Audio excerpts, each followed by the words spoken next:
आदाब, नमस्कार, good evening. और एक बार फिर आप तमाम लोगों का स्वागत क्राइम तक के पूरे परिवार का।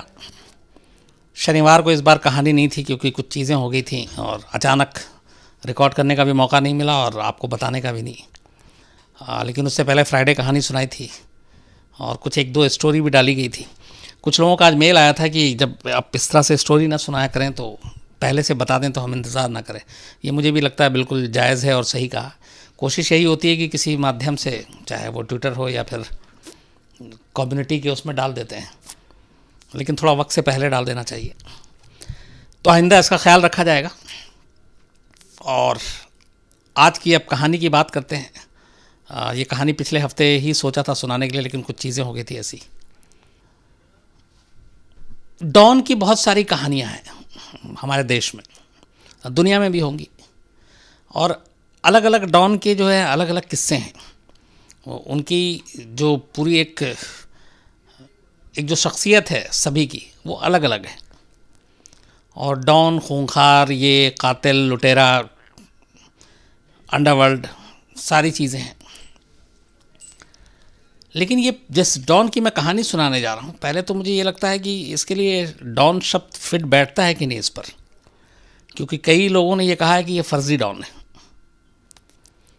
नंबर एक। नंबर दो, कई लोग ये भी कहते हैं कि ये बड़े डॉन के नाम का इस्तेमाल करके इसने अपनी जगह बनाई। नंबर तीन, इसने अंडरवर्ल्ड में रहकर ही अंडरवर्ल्ड के लोगों को ठगने का भी इल्ज़ाम है। नंबर चार, ये भी इल्ज़ाम है कि अंडरवर्ल्ड के एक हीरोइन को झूठ बोल के, धोखा दे के कि वो फिल्मों में काम दिलाएगा और ये सारी चीज़ें करेगा, वो उसके करीब आ जाती है। नंबर पाँच, कि जब आप इस पेशे में उतरते हो, डॉनगिरी करते हो, तो उस वक्त भी ये मुंबई में एक हीरो बनना चाह रहा था और एक फ़िल्म भी, शूटिंग भी शुरू हुई थी, उसके कुछ गाने भी रिकॉर्ड हुए थे। उस फिल्म का नाम था निर्मोही। वो कभी बन के तैयार नहीं हुई, रिलीज़ भी नहीं हुई। तो एक चॉकलेटी हीरो बनने का सपना उसका, और फिर वो अंडरवर्ल्ड का डॉन, फिर उसको कई लोग फर्जी डॉन। लेकिन फिर वक्त बाद में ऐसा आता है कि जब वो उसी फिल्म इंडस्ट्री को सबसे ज़्यादा वो डराता है, जिस फिल्म इंडस्ट्री का कभी वो पार्ट या हिस्सा होना चाहता था। अबू सलेम। अबू सलेम, अगर मैं अंडरवर्ल्ड की बात करूं तो आप मुंबई में जितने भी आप देखें, चाहे वो हाजी मस्तान के दौर से लेकर दाऊद इब्राहिम, अरुण गवली, छोटा राजन, अमर नायक, ये सब लोकल मुंबई के थे। वहीं पले बढ़े, बाद में उन्होंने वहीं डॉनगिरी, भाईगिरी की। लेकिन अबू सलेम इस ऊपर तक जाने वाला मुंबई के बाहर का शायद पहला डॉन था, जिसकी पैदाइश आज़मगढ़ में हुई और आज़मगढ़ यूपी, वहाँ से फिर वो मुंबई पहुँचता है। एक वकील का बेटा अबू सलेम, ठीक ठाक फैमिली, आज़मगढ़ का एक सराय मीर इलाका है। अब तो ये है कि सराय मीर जो है वो सराय मीर के नाम से नहीं जाना जाता, वो अबू सलेम का इलाका का घर होने के नाते ज़्यादा पहचाना जाता है। उस सराय मीर में मुझे कम से कम आधा दर्जन बार जाने का मौका मिला है। मुझे आज भी है वो, उसके उस सराय मीर में जो सबसे ऊंची बिल्डिंग, जो मकान है, वो अबू सलेम का ही है। और वो उसकी ऊंची इमारत ही वहाँ के बहुत सारे नौजवानों को गलत रास्ते पर ले गई कि मैं भी ऐसी ऊंची बिल्डिंग बनाऊंगा, घर बनाऊंगा। अबू सलेम ने बनाया तो उसी के नक्शे कदम पे चलेंगे, रास्ते पे चलेंगे। अबू सलेम को लेके मैं एक हकीकत आपको ये बताऊं कि सराय मीर के लोगों को अबू सलेम को लेकर कोई वो नहीं है, बल्कि एक तरह का आप बात करें तो लगेगा कि वो पॉजिटिव हैं उसको लेकर। ये बड़ी ख़तरनाक चीज़ है कि एक डॉन, अंडरवर्ल्ड का एक शख्स, एक क्रिमिनल, लेकिन उसको लेके वहाँ सराय मीर के लोगों में एक दूसरा ही जज्बा है। और ना मालूम जाने अनजाने उसने कितने नौजवानों को सराय मीर के ख़ास तौर पर भटकाया, गुनाह के रास्ते पर ले गया। खैर, अबू सलेम सराय मीर में पैदा होता, आज़मगढ़ इलाके में। उसके फादर जो थे वो आज़मगढ़ में एक कोर्ट में छोटे मोटे वकील थे, घर की उन्हीं के खर्चे पे परवरिश हो रही थी, सब कुछ ठीक ठाक था। लेकिन अचानक एक रोड एक्सीडेंट में अबू सलेम के फादर की डेथ हो जाती है। तो घर का इकलौता कमाने वाला शख्स दुनिया से चला जाता। अब घर में कोई और था नहीं, माँ, बहन, भाई, ये सारे थे। तो फिर घर की माली हालत को ठीक करने के लिए अबू सलेम वहीं आज़मगढ़ में ही सराय मीर के पास ही एक मैकेनिक की दुकान खोलता है, जिसमें पंक्चर से लेके बाइक और गाड़ियाँ बनाने का ये सब कुछ। लेकिन थोड़े दिन तक वो करता है, उससे आमदनी उतनी होती नहीं है। तो वो फिर दिल्ली का रुख करता है। 80s में दिल्ली आ जाता है। दिल्ली में भी वो मैकेनिक का काम करता है, कई जगह पंक्चर भी बनाता है, फिर टैक्सी भी चलाता है। पर दिल्ली भी उसको रास नहीं आती, दिल्ली में मन लगता नहीं है। तो वो 85-87 के बीच मुंबई का रुख करता है और मुंबई पहुंच जाता है। मुंबई में भी वो छोटे मोटे काम करता है। फिर एक मॉल में एक छोटी सी दुकान थी, वहाँ पे फैशन के वो जो फैशनेबल कपड़े होते हैं, वो बेल्ट, चश्मा, ये सब बेच रहा था। और वहाँ पे भी उसने टैक्सी भी चलाई। फिर इसने प्रॉपर्टी के ब्रोकर का भी काम किया। ये सब करने के बाद ये अपना दुकान चला रहा था, जिसमें एक मॉल के छोटे से, उसमें चश्मा वश्मा बेचता था, बेल्ट बेचता था, कपड़े बेचता था। तभी उस दुकान में, उस छोटे से मॉल में बहुत सारे टपोरी भाई लोग भी आया करते थे। और उस वक्त मुंबई में ये था कि 80s का जो दौर था, 80 से 90 के बीच में, वो भाईगिरी बड़ा शबाब पे था उस वक्त। दाऊद इब्राहिम का काफ़ी नाम हो चुका था। और तब ये सब चीज़ें नहीं थी, आतंकवाद वाली बात नहीं आई थी, 93 की है। उससे पहले इन लोगों को, हाजी मस्तान हो, दाऊद इब्राहिम, इन लोगों को एक, मतलब आप तस्कर के तौर पे तो समझ सकते हैं कि सोने की स्मगलिंग करते हैं। उस वक्त ये भी था कि जो आपके कैसेट वैसेट और जो म्यूज़िक की सारी चीज़ें थी, VCR, इन सब की भी स्मगलिंग हुआ करती थी। तो इतना इस पेशे को इतनी गंदी उस तरह की नज़र से नहीं देखा जाता था। वो तब हुआ जब फिर खून खराबा शुरू हुआ, जब ये 93 का ब्लास्ट हुआ, जब इसको आतंकवाद का नाम दिया गया। वरना उससे पहले तो ये लोग था कि हाँ ठीक है, ये सब तस्करी करते हैं, ये हैं, वसूली करते हैं, लेकिन फिर भी ठीक ठाक इन लोगों की वो थी। तो दाऊद उसने उरूज पे था, दाऊद का काफ़ी नाम हो रहा था। और जो इस तरह के लड़के थे जितने, वो सब दाऊद के आसपास हो जाऊं, दाऊद तक पहुंच जाऊं, ये उनका सपना होता था, जो इस फील्ड के लोग थे। तो उसी मॉल में जब वो उस तरह के लोग आते थे, तो अबू सलेम को भी लगता था कि ये भाई के लोग होने मतलब इज़्ज़त की बात है। तो धीरे धीरे उनसे दोस्ती भी हुई। इसके बाद उन्हीं गुर्गों के ज़रिए 87-88 में अबू सलेम को एक उसका दोस्त अनीस इब्राहिम तक पहुंचा देता है। अनीस इब्राहिम दाऊद इब्राहिम का भाई। और अनीस इब्राहिम के फिर वो मुलाकात होती है। तो अब अबू सलेम को लगा था कि शायद उसको उसकी मंजिल मिलेगी, अब वो सही जगह पहुंच रहा है। तो वो उस वक्त भी अनीस इब्राहिम से जब मुलाकात हुई, तब भी ये बहुत ज़्यादा इसके हाव भाव नहीं थे। एक तरह का डिलीवरी बॉय ही का ही काम करता था। ये सामान वहाँ पहुँचा दो, ये सोने की जो स्मगलिंग करके जो आते थे।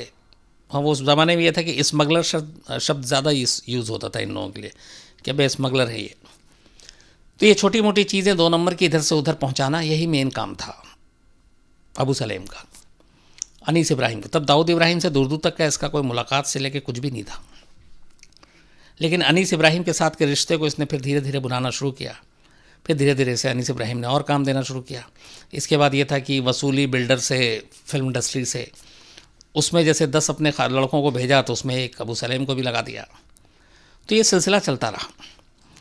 तो इस सिलसिले के दौरान ये सारे काम करने की वजह से अनीस इब्राहिम के अबू सलेम को बहुत सारी नॉलेज हो गई कि गोल्ड की स्मगलिंग कैसे करते हैं, फिल्म इंडस्ट्री से कैसे वसूली करते हैं, बिल्डर से कैसे वसूली करते हैं। ये सारी चीज़ें चलती रहीं। इसी दौरान में एक, जब ये अभी नया नया भाई बन रहा था, समीरा जुमानी करके एक लड़की थी 17 साल की, उससे इश्क हो जाता है अबू सलेम को। और वो नाबालिग थी क्योंकि अभी 18 की नहीं हुई थी, 17 की थी।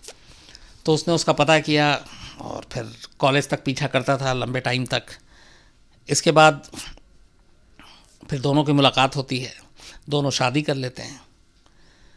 अच्छा, अबू सलेम जो है वो अपने आप को थोड़ा चॉकलेटी हीरो टाइप का भी मान के चलता था, तो उसी तरह के कपड़े पहनना, हीरो जैसा दिखना, और मुंबई में उसका ये भी सपना था कि भाई लोगों के टच में आए तो शायद फिल्मों में भी काम मिल जाए। लेकिन ऐसा हुआ नहीं, हालांकि उसकी शादी हो गई। इस दौरान में वो बिल्डर और बाकी लोगों से वसूली करता रहा, लेकिन फिर धीरे धीरे कहते हैं कि दाऊद इब्राहिम से डायरेक्ट कभी उसको कोई काम नहीं मिला था, अनीस इब्राहिम और ये। तब तक उधर छोटा शकील भी उठने लगा। फिर इसी बीच में दाऊद ने अपना बेस दुबई में बना लिया, तो अबू सलेम भी कई बार दुबई आना जाना हुआ,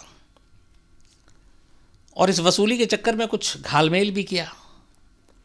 तो उससे दाऊद की नज़रों में ये थोड़ा गलत साबित होने लगा।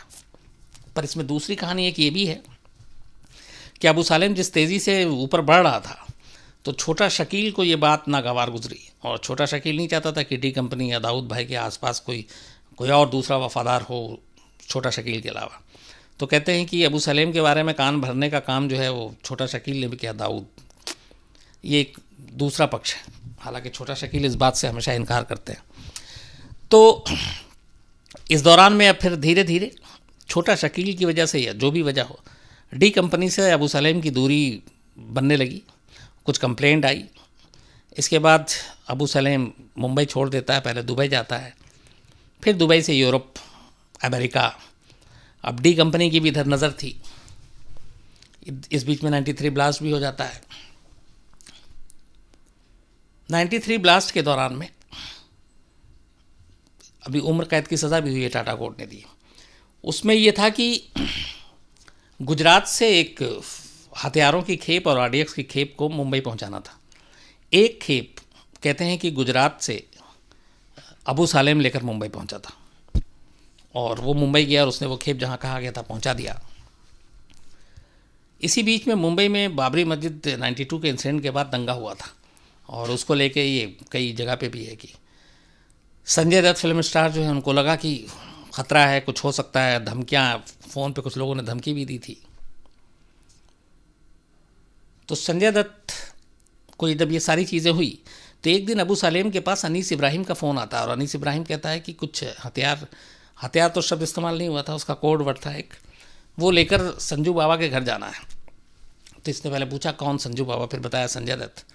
तो अबू सलेम बहुत खुश हो गया था, और हालांकि संजय दत्त को एक ही हथियार चाहिए था, ये तो कोर्ट के फैसले में भी है, लेकिन वो कई ले गया, और वो AK-56 था जो रखना इलीगल है।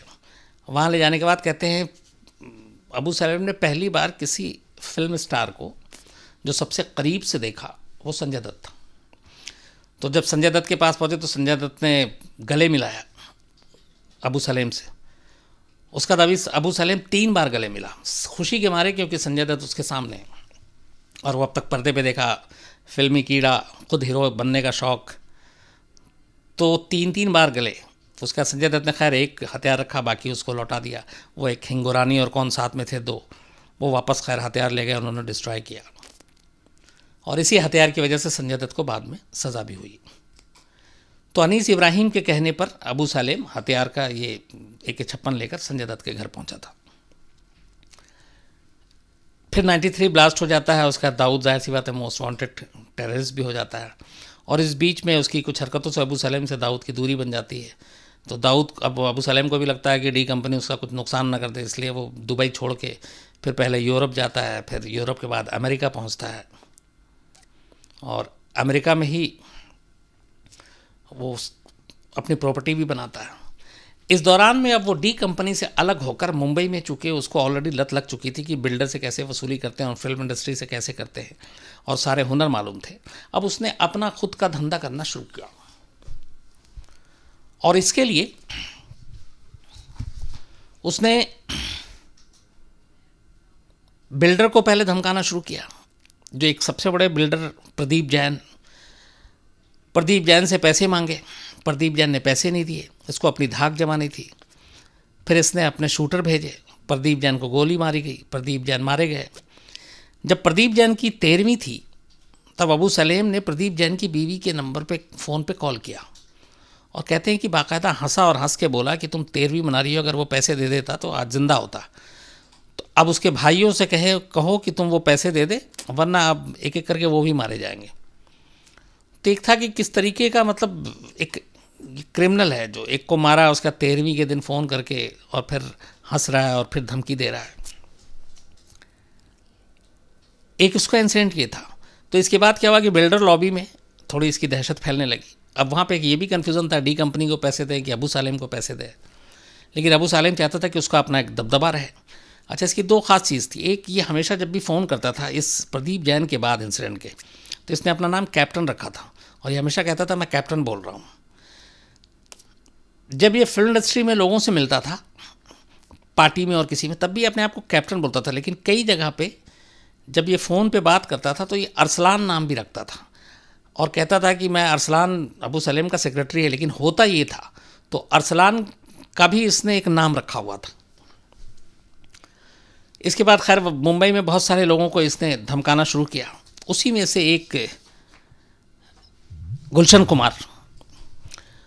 कुमार में शायद गुलशन कुमार की जान ना जाती, उसमें अगर अबू सलेम ने जो हरकत की पूरी,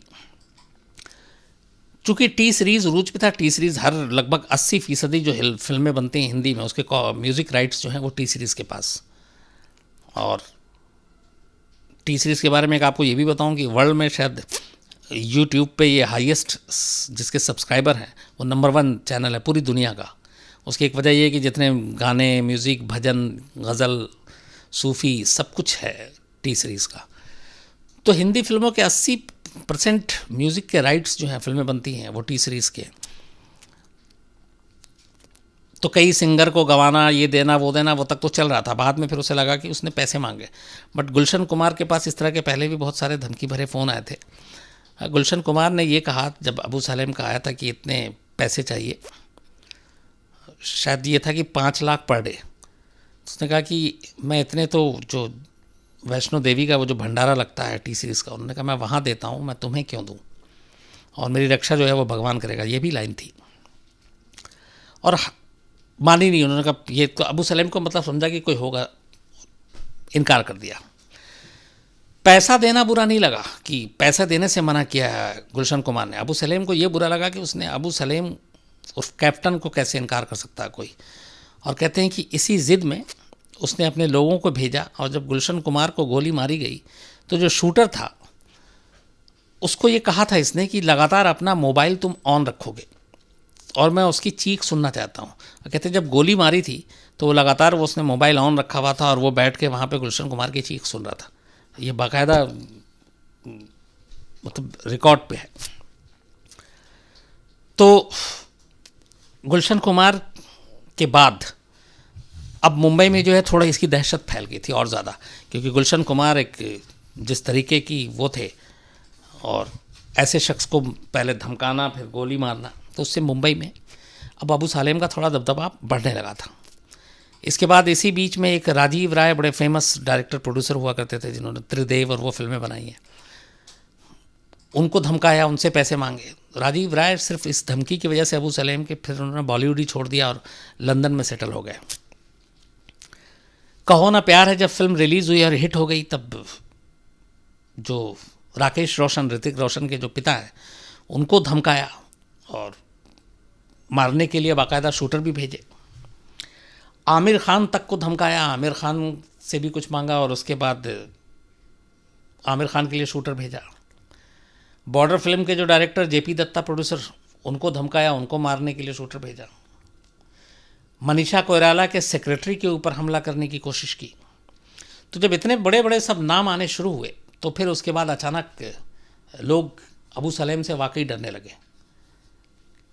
कहते हैं कि कुल 52 केस हैं अबू सलेम के ऊपर टोटल। ये सारी चीज़ें चल रही थी। इसी दौरान में एक दुबई में ही इसने अपना वो भी शुरू किया था जो कंसर्ट कराते हैं, फिल्म स्टार को बुलाकर स्टेज शो और ये वो। ऐसे ही एक शो में इसकी मुलाकात मोनिका बेदी से हुई मोनिका बेदी पंजाब के होशियारपुर की रहने वाली मुंबई में हीरोइन बनी और कहते हैं कि कुछ फिल्में अबू सलेम ने भी दिलवाई। फिर वहाँ दोनों में प्यार हो गया। फिर ये है कि उसने शादी कर ली, हालांकि मोनिका बेदी ने बाद में मना किया। इसके बाद ये लोग यूरोप गए। फिर इधर डी कंपनी से भी बचना था, डी कंपनी ढूंढ रही थी। यूरोप के बाद अमेरिका। इसके बाद फिर अबू सलेम ने ढूंढना शुरू किया कि ऐसी कोई जगह जहाँ पे इंडियन कम हो, हिंदी लोग कम बोलते हों, ऐसी कौन सी है जहाँ पे और अपना ट्रीटी भी ना हो। तो बहुत सारी चीज़ें ऐसे ढूंढते ढूंढते आखिरकार पुर्तगाल, ये चूँकि पहले भी गया था तो पुर्तगाल पहुँचता है और वहाँ लिस्बन में ही मोनिका बेदी के साथ रहना शुरू कर देता है। लेकिन एक तो इसके कई जगह पे बिजनेस थे, तो ये फाइनेंशियल ट्रांजैक्शन, ये सारी चीज़ें होता रहता था। 2001 में जब 9/11 हुआ था अमेरिका में, तब ये यूएस में ही था और इसके बाद ये सारे पैसे वैसे इधर उधर भेजता रहता था। तो 9/11 के बाद FBI बहुत सख्त हो गई थी, वो ऐसी चीज़ों पे नज़र रखती थी, इस तरह के फाइनेंशियल ट्रांजैक्शन कहाँ कहाँ कैसे, जिन पे डाउट हो। तो उसमें एक नाम इसका भी आया था अबू सलेम का कि ये इस तरीके की चीज़ें कर रहा है, कुछ हरकत। तो पता चला कि अपनी एजेंसी को भी पता चली इंडिया की, तो एक खबर वहाँ से मिली कि ये लिस्बन में है।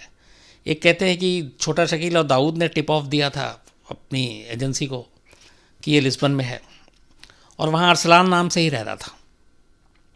इसके बाद खैर अपनी टीम पहुँचती है और 2002 में किसी तरह से इसको लिस्बन में अरेस्ट करती है मोनिका बेदी के साथ।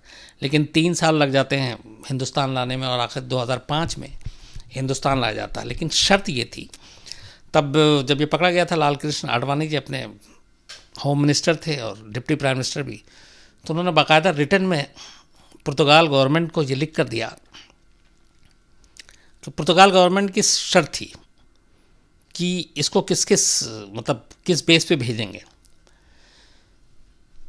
तो हमने वैसे यहाँ पे रजिस्टर्ड 52 केस हैं इसके खिलाफ, लेकिन 8, आपको किसी को भी लाने के लिए बताना पड़ता है इसको क्यों ले जा रहे हैं, क्या केस है, किस में वांटेड है। 8 केस हमने दिए लिस्बन में पुर्तगाल गवर्नमेंट को, जिसमें से फर्जी पासपोर्ट के मामले थे और ये प्रदीप जो जैन और एक और बिजनेसमैन, उसको मारने और उसका मामला था। 3 फर्जी पासपोर्ट के थे, 1-2 और एक्सटॉर्शन का था और 93 का ब्लास्ट का मामला था। लेकिन इन 8 मामलों में गुलशन कुमार का केस नहीं था कि हम उसमें भी ये वांटेड है, जबकि बहुत बड़ा मामला था।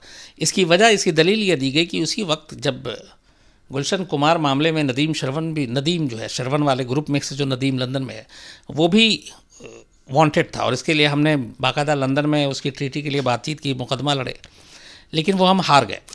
ऐसी इकबाल मिर्ची भी इसमें वांटेड था, लेकिन इकबाल मिर्ची के मामले में भी हम हार गए।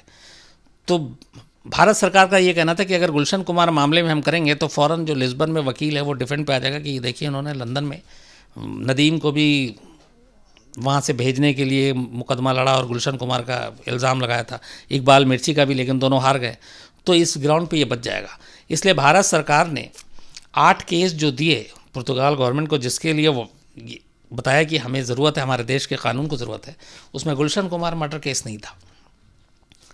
तो इन सारे केस को देखने के बाद वहाँ की सरकार ने और 2 शर्तें रखी। एक कि इन 8 के अलावा और कोई मुकदमा इस पर नहीं चलेगा। दूसरा, इसको फांसी की सज़ाए मौत नहीं हो सकती। उसकी वजह ये थी कि पुर्तगाल में डेथ पेनल्टी नहीं है, वहाँ मौत की सज़ा नहीं है। तो फिर क्या है, वहाँ सज़ा जो है वो 25 साल मैक्सिमम है। किसी भी क्राइम के लिए किसी शख्स को वहाँ 25 साल से ज़्यादा सज़ा नहीं दी जा सकती, ये पुर्तगाल का कानून है। तो ये शर्तें हमने मान ली। हमने कहा ठीक है, हम इसको फांसी की सज़ा नहीं देंगे। अब दूसरी सज़ा ये हो गई कि हम 25 साल से भी नहीं दे सकते क्योंकि हमने रिटर्न में दिया हुआ है। अब यहाँ पे उसको ऑलरेडी 2 उम्र कैद की सज़ा हो चुकी है, अबू सलेम को, प्रदीप जैन मर्डर केस में भी और 93 ब्लास्ट के मामले में साजिश रचने और हथियारों की खेप पहुँचाने में। अब हमारे यहाँ उम्र कैद अब जो है, या तो अदालत लिख के देती है कि 20 साल, 30 साल, 35 साल, और वरना फिर ये है कि ताउम्र उम्र कैद। ये वाला जो है ये उम्र कैद ही है, लेकिन ये उम्र कैद की सज़ा नहीं पूरी निभा सकता। क्यों? क्योंकि हमने पुर्तगाल कोर्ट में ये दिया हुआ, पुर्तगाल की सरकार को रिटर्न में हमारे होम मिनिस्टर ने, हमारे तब के डिप्टी प्राइम मिनिस्टर ने लिख के दिया हुआ है कि ना इसे फांसी की सज़ा होगी, ना इसको 25 साल से ज़्यादा की सज़ा होगी। तो 2005 में वो आया, ये 19 शुरू हो गया, 14 साल हो चुके हैं। 2000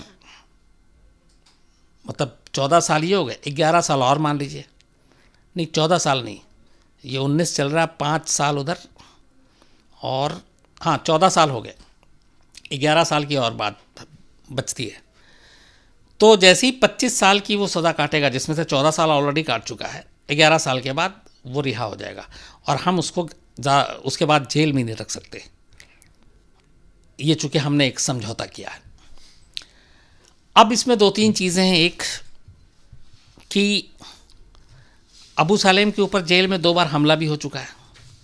अब उसकी वजह यही है कि एक कहते हैं कि वो, मैंने जो शुरू में कहा था, कई लोग कहते हैं वो फर्जी डॉन है, बाकी डॉन के जैसा उसका ऑरा नहीं है, इसलिए कि उसने हमेशा ये कहा कि वो दाऊद का आदमी था, दाऊद के करीब रहा, जबकि दाऊद के लिए जो बात करते हैं बाकी लोग की, वो सिर्फ ये कहते हैं कि हमारा एक डिलीवरी बॉय जैसा था, मतलब उसको कोई अहम काम डी कंपनी में कभी नहीं मिला, किसी को धमकाना है, ये करना है, यही सब काम के लिए भेजा गया बाकी ग्रुप के साथ। तो इसने दाऊद के नाम को भुनाया और भुना के अपने आप को इस प्रोजेक्ट किया एज ए डॉन, एक चीज़ ये भी है। दूसरी ये है कि इसने जो अनीस इब्राहिम के टाइम में धमकाना डराना सीखा था, वही काम इसने बाद में अपना अलग से करना शुरू किया।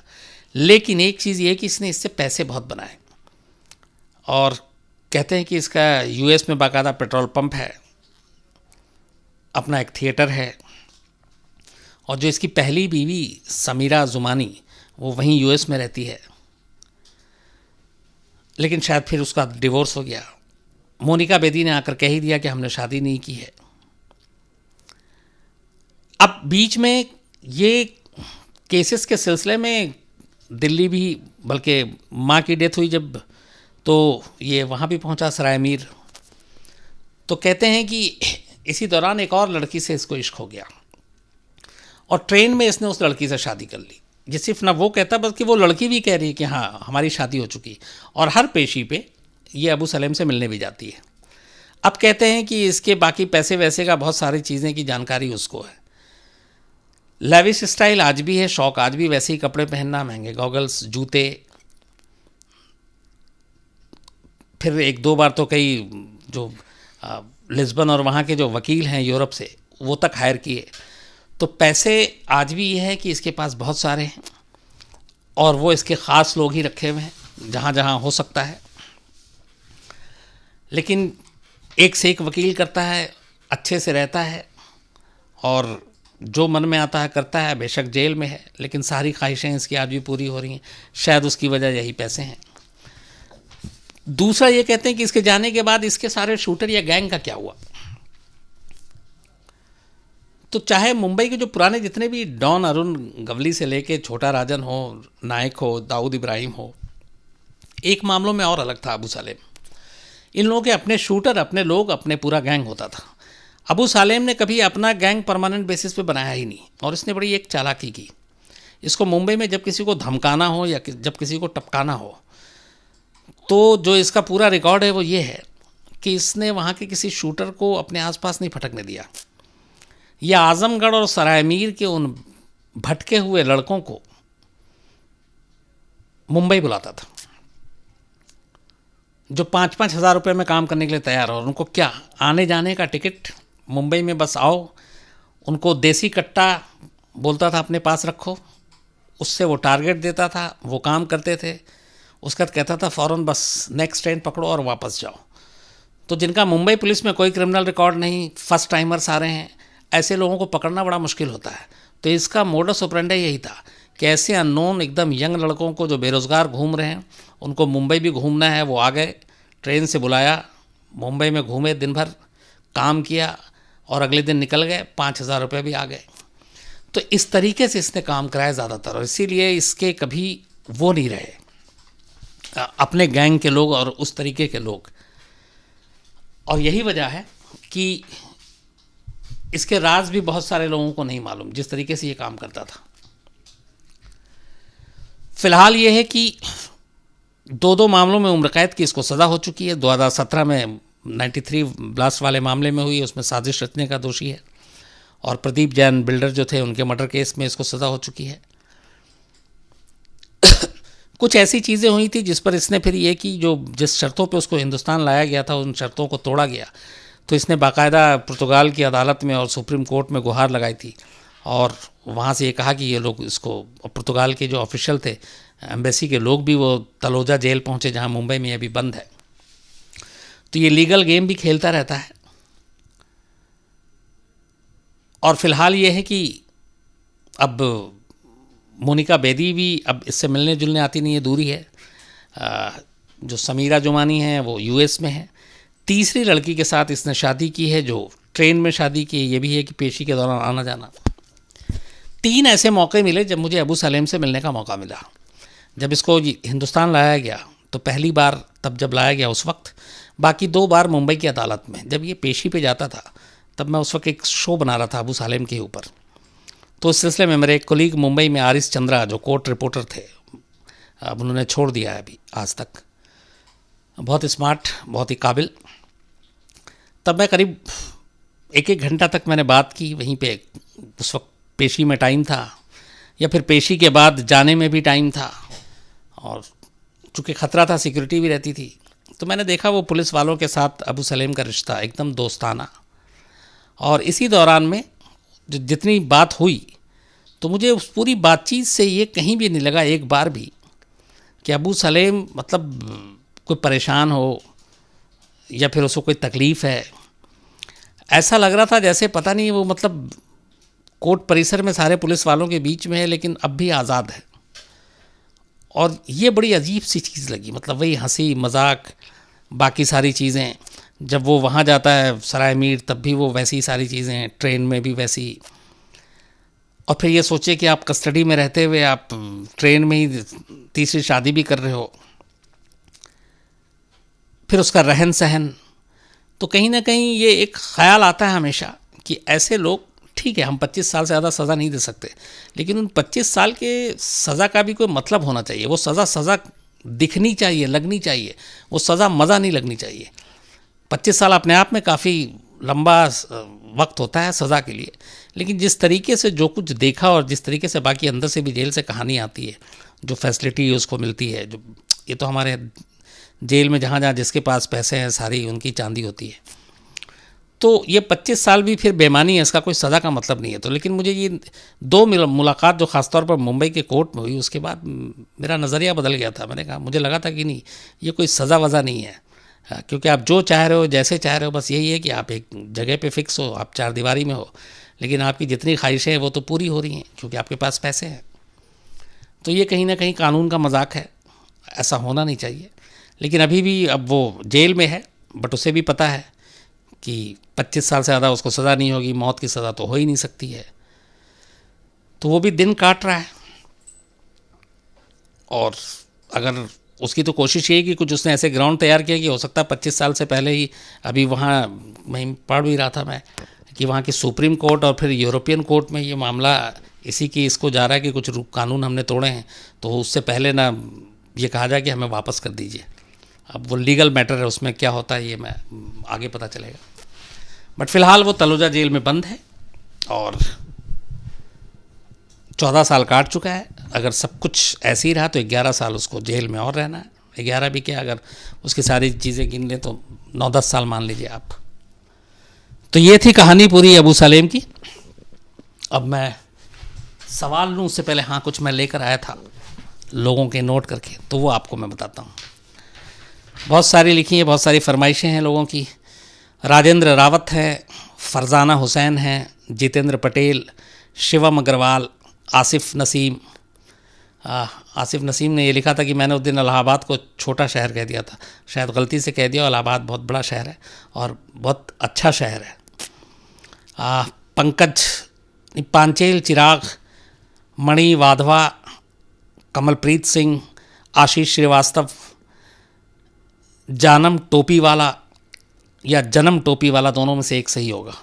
आदित्य आकाश, सुरेंद्र भाटिया, जंग जसवाल, अहमद रज़ा, आदर्श मिश्रा, वत्सल कश्यप। इन्होंने कहा था कि इन्फॉर्म कर दिया करें अगर आप शो न दिखाएं। थैंक यू वत्सल साहब, आइंदा ध्यान रखेंगे। शिवम यादव, अक्षय कुमार, संदीप गुप्ता, रवि राज सिंह सोलंकी, दीपक ठाकुर, आर्या नीलेश, कियोर मकवाना, आकाशदीप सिंह, राव शिवम, परीक्षित बर्वे, आकिब अहमद, ये कराची से हैं और अफ़गानिस्तान तालिबान की कहानी सुनना चाहते हैं, वहाँ पे अमेरिका की ऐसी हालत क्यों है। आकिब साहब जल्दी आपको सुनाता हूँ। संजेश कुमार तिवारी, दीपा गुप्ता, प्रदीप सिंह, इसके अलावा एक आखिरी जो मैं नाम ले रहा हूँ ये हैं रितिका शाही। इनका मेल मैंने आज शाम को ही पढ़ा। रितिका शाही, इन्होंने अपनी उम्र नहीं लिखी है, लेकिन इनकी किडनी में प्रॉब्लम है और इनके हिसाब से ये महीने में 20 दिन हॉस्पिटल में ही रहती हैं। और कहानी सुनकर इनका ये कहना था कि तब मुझे उस वक्त तकलीफ़ का अपने अंदाज़ा एहसास नहीं होता है। तो मैं यही दुआ करूँगा कि आपकी ये बीमारी जल्दी ठीक हो जाए, आप पूरी तरह से स्वस्थ हो जाए और सब कुछ अच्छा हो आपके लिए। और आपने कहा कि ब्रह्मेश्वर मुखिया की कहानी सुनने, तो मैं रितिका जी ज़रूर आपको ब्रह्मेश्वर मुखिया की कहानी सुनाऊंगा। और बस दुआ यही करूंगा कि आप, और मैं पूरी क्राइम तक परिवार से भी कहूँगा कि वो रितिका जी के लिए दुआ करें कि वो जल्दी ठीक हो जाए और सब कुछ अच्छा हो। अब बताओ दीपक, इससे जुड़ा हुआ सवाल जो भी। सर सतीश मेहता जी पूछ रहे हैं कि सर अबू सलेम और सभी डॉन को भारत से बाहर करना और इनके नेटवर्क बढ़ाने में मुंबई पुलिस की भी बड़ा हाथ है, आप क्या ये सच है? कहीं ना कहीं मुंबई पुलिस का जो अंडरवर्ल्ड के साथ एक कनेक्शन है, ये छुपी बात अब है नहीं, बल्कि कहते हैं अंडरवर्ल्ड ने कई पुलिस वालों को पेरोल पे रखा हुआ था और यही वजह है कि तमाम खबरें, इनपुट, ये सारी चीज़ें मिलती रहती हैं। तो ये बेवजह बेबुनियाद इल्ज़ाम नहीं है, ये सच है कि मुंबई पुलिस के बहुत सारे लोग अंडरवर्ल्ड से मिले हुए। तो श्वेतांग राज जी पूछ रहे हैं sir, Abu Salem was just a delivery boy for Dawood Ibrahim, why could Dawood not get him kill early in his career? Dawood Ibrahim वो पावरफुल था, अबू सलेम को मरवा क्यों नहीं पाया, बताओ। ये तो पता नहीं, कि हो सकता है कि शायद शुरुआत में दाऊद इब्राहिम को इस लायक भी नहीं लगा कि अबू सलेम के ख़िलाफ़ क्या देखना, लेकिन बाद में फिर उसने धीरे धीरे वो करना शुरू किया। लेकिन ये कहते हैं कि जो पुर्तगाल से गिरफ्तारी हुई थी वो शायद डी कंपनी के टिप ऑफ पे हुई थी और छोटा शकील और दाऊद इब्राहिम के ही टिप ऑफ पे गिरफ्तारी हुई, एक ये भी खबर है। सर नेहा भारद्वाज पूछिए सर, बट वन क्वेश्चन कि जब अबू सलेम ने सारे क्राइम इंडिया में किए तो पुर्तगाल में से परमिशन क्यों लेनी पड़ रही है? क्या वहाँ का सिटीजनशिप उसके पास है? नहीं, दो चीज़ें हैं। एक तो ये कि हमारी उस वक्त जो ट्रीटी नहीं होती, दो देश के बीच में एक समझौता होता है कि अगर हमारा क्रिमिनल उनके यहाँ, उनका क्रिमिनल हमारे यहाँ है, तो हम एक दूसरे को सौंप सकते हैं। ये एक कानून है, रूल है, पर ये दोनों देश की मर्ज़ी पे होता है। वहाँ पे क्या था लिस्बन में या पुर्तगाल में कि उनके हमारे साथ थी नहीं ट्रीटी, इसलिए 3 साल लगे। 2002 में अबू सलेम को वहाँ पकड़ लिया गया था, लेकिन 3 साल और लगे हमें उसको वापस लाने में। तो वो इसलिए कि बातचीत हो रही थी, तो बातचीत में हमें उनको कन्विंस करना था। तो लास्ट में हमको इसलिए कहना पड़ा क्योंकि हम वैसे उसको ला नहीं सकते थे। तो उन्होंने कुछ शर्तें रखी। एक ये कि आप इसको फांसी की सज़ा नहीं देंगे क्योंकि पुर्तगाल में फांसी की सज़ा है नहीं। दूसरी है कि आप इसको 25 साल से ज़्यादा जेल में नहीं रखेंगे क्योंकि वहाँ मैक्सिमम 25 साल ही है। तीसरी ये कि आपको केस बतानी पड़ेगी। तो हमने 8 ही केस बताए 52 में, और वही 8 केस उस पर चल रहे हैं। तो ये कुछ समझौते की बात होती है, और इस समझौते को अगर हम नहीं करते तो अबू सलेम को हिंदुस्तान लाना पुर्तगाल से मुमकिन ही नहीं था। सर अखिल दुबे जी पूछे सर, डी कंपनी इंडिया में क्या आज भी एक्टिव है या नहीं? दाऊद या उसके साथियों में कभी आपकी बातचीत हुई है? दाऊद की अब काफ़ी उम्र हो गई है, उसकी जिंदा होने के अब कोई सबूत मिलते हैं या नहीं? इसके बारे में ज़रूर बताएं। बिल्कुल, दाऊद इस वक्त भी कराची में है। दाऊद डी कंपनी मुंबई में एक्टिव है। डी कंपनी के जो कायदे से कहें ऑफिशियली प्रवक्ता, स्पोक्स पर्सन छोटा शकील, अक्सर बात हो जाती है, इधर कई दिनों से नहीं हुई है क्योंकि जब हम लोगों को कोई ख़बर कंफर्म करनी होती है या कुछ होता है तो डी कंपनी से भी पूछ लेते हैं ताकि गलत खबर ना जाए। लेकिन ये कि एक्टिव है मुंबई में, और डी कंपनी का आज भी वैसी बहुत सारी चीज़ों में वहाँ दखल है और बहुत सारी चीज़ों में। सर डॉक्टर मोहम्मद जिशान जी आज डॉक्टर बन गए हैं और आपकी दुआ चाहते हैं। अरे डॉक्टर जिशान साहब, खूब तरक्की करें, खूब आप अच्छे से डॉक्टरी करें, और नेक काम है ये बहुत। और बस मैं यही चाहूँगा कि जितनी मदद हो सके आपको, जो पेशेंट हैं, जो मरीज़ हैं, उनकी आप तीमारदारी करें, उनको अच्छे से देखें, क्योंकि हम सब में एक यही हमेशा सुनने को आता है हम लोगों को कि वक्त पे लोगों को इलाज नहीं मिलता, वक्त पे डॉक्टर नहीं मिलते हैं। पर मैं चाहता हूँ आप एक नज़ीर बने और बेहतर काम करें। सर एक स्टार्टिंग में जब आपने स्टार्ट किया था लाइव, तो कई लोगों ने कहा था कि आप असम के ऊपर या नॉर्थ ईस्ट के ऊपर कोई एक कहानी कभी सुना दें। बहुत असम लोगों या की नॉर्थ request ईस्ट, हाँ, ये बहुत दिनों से शिकायत है, तो वरना ठप्पा भी लग जाएगा कि मैं सिर्फ नॉर्थ इंडिया इधर या वेस्ट उसकी सुनाता हूँ, नॉर्थ ईस्ट को मैंने छोड़ रखा। चलिए मैं नॉर्थ ईस्ट और उधर की कोई कहानी आपको जल्दी सुनाता हूँ। सर आशीष सोनी लातेहार जी पूछ रहे हैं, सर क्या आप कुछ बता सकते हैं कि डॉन दाऊद को पुलिस आखिर क्यों नहीं पकड़ पा रही है? हम लोग समझ नहीं पा रहे हैं आखिर उसे पकड़ने में इतनी मशक्क़त और हमारी एजेंसियाँ क्यों कर रही हैं, कब तक कामयाबी मिल पाएगी? देखिए ये सवाल का जवाब पता नहीं कब से, अभी ये मतलब 93 से लेके आज जितने साल, 25 साल से तो ज़्यादा हो गए। एक तो जैसे मैंने अभी बताया कि जैसे पुर्तगाल के साथ हमारा वो नहीं था, वैसे ही पाकिस्तान के साथ हमारा कोई ट्रीटी नहीं है, कोई समझौता नहीं है कि हम अपने क्रिमिनल को दे दें, वो अपने क्रिमिनल को दे दें। मुझे लगता है अगर ये होता तो शायद आज ये मुसीबत ही नहीं होती, आज ये सवाल भी ना हुआ होता, ईमानदारी से हम दोनों एक दूसरे को हवाले कर देते। लेकिन अब चूँकि है नहीं समझौता, तो अब कैसे करें? अब घुस के पकड़ के लाना जिंदा या मुर्दा, इसकी भी ऑपरेशन कई बार कोशिश हुई है लेकिन कामयाबी नहीं मिली, तो मुश्किल है। लेकिन वक्त भी हर सरकार भी कहती है हम लेकर आएंगे, हम लेकर आएंगे, लेकिन ये भी जुमलाबाजी होता है, कोई अभी तक तो लाए नहीं। ना मनमोहन सिंह की सरकार उस वक्त लेकर आई, ना मोदी की सरकार लेकर आई। तो अब उम्मीद करते हैं देखिए कोई चमत्कार हो जाए तो जो मुंबई का गुनहगार है वो मुंबई की अदालत के सामने खड़ा हो और फिर हिसाब हो सके उसका। सर डी कंपनी में डी का मतलब क्या है? D for Dawood. D company जो कहते हैं वो एक्चुअली दाऊद कंपनी। दाऊद हिंदुस्तान का पहला ऐसा डॉन है जिसने इस डॉनगिरी को एक बिज़नेस में भी कन्वर्ट किया, चाहे वो प्रॉपर्टी का काम हो या फिर कंस्ट्रक्शन का हो, म्यूज़िक्स का हो, पता नहीं क्या क्या कितने सारे। तो दाऊद ने एक कंपनी ही बना ली थी, और ये हवा में नहीं है, बाकायदा ये डी कंपनी है। तो डी ये दाऊद के लिए यूज़ होता है डी। सर एक दिवांशु राज जी पूछ रहे हैं कि क्या अबू सलेम मैच फिक्सिंग में कभी शामिल था या कुछ करवाया है उसने आज तक? दिव्यांशु साहब, फिक्सिंग से लेके धमकी से लेके जो भी, मतलब उस वक्त अनीस इब्राहिम, ये सारी चीज़ें जो मैंने बताया कि जैसे जो ऑर्डर होता था वो करता था। डायरेक्ट अपने बलबूते पे कभी मैच फिक्सिंग या उसमें अबू सलेम नहीं रहा, डी के लिए रहा है वो। सर एक और सवाल, सर उज्जवल जी का सवाल है, सर बिहार के रणवीर सिन्हा के बारे में कोई एपिसोड बनाने के लिए ज़रूर बोलिए। उज्जवल साहब, मैं जल्दी आपकी ये ख्वाहिश भी पूरी करूंगा, सुनाऊंगा। और दूसरा, मैं चलते चलते आपको एक चीज़ और बताऊं। एक अजीब कहानी हुई थी कल परसों, गुरुग्राम, जिसको पहले गुड़गांव नाम था उसका। एक शख्स 5 दिन से डेली सुबह अपना घर से बाहर जाता था। उसके फैमिली के लोग बाहर रहते हैं, दिल गुड़गांव में नहीं है। तो वो सुबह जाता था, रात को थका हारा आता था काम करके और अपने बेड पे सो जाता था। 5वें दिन उसे लगा कि उसके कमरे से बदबू आ रही है। सारा घर छान मारा, उसे लगा चूहा मर गया है या कुछ और है, नाली से बदबू आ रही है, कहीं मिला नहीं। आखिरी में उसने फिर बेड का गद्दा हटाया, बेड खोला, बेड के अंदर एक औरत की लाश थी। और उस बेड के ऊपर जिसके अंदर वो औरत की लाश थी, वो 5 दिन तक सोता रहा। अब 6ठे दिन आप सोचिए कि क्या उस बेड पे वो सो पाएगा या उसको नींद आएगी? बिल्कुल नहीं आएगी। तो यही आज वारदात में रात 11 बजे, मौका मिले तो देखिएगा। कल आपसे मुलाकात होगी रात 9 बजे। 2-3 साल बहुत देर से आ रहे हैं, बताओ जल्दी। सर कई लोग कह रहे हैं कि आप अपनी कहानी सुनाएं, आप कैसे क्राइम रिपोर्टर बने, कल या परसों में आप सुना सकते हैं। बहुत लोगों की रिक्वेस्ट आ रही है। चलिए मैं शॉर्ट में सुनाऊंगा अपनी कहानी, जल्दी आपको सुनाऊंगा कैसे बना था। मजाक में बन गया था लेकिन बताऊंगा।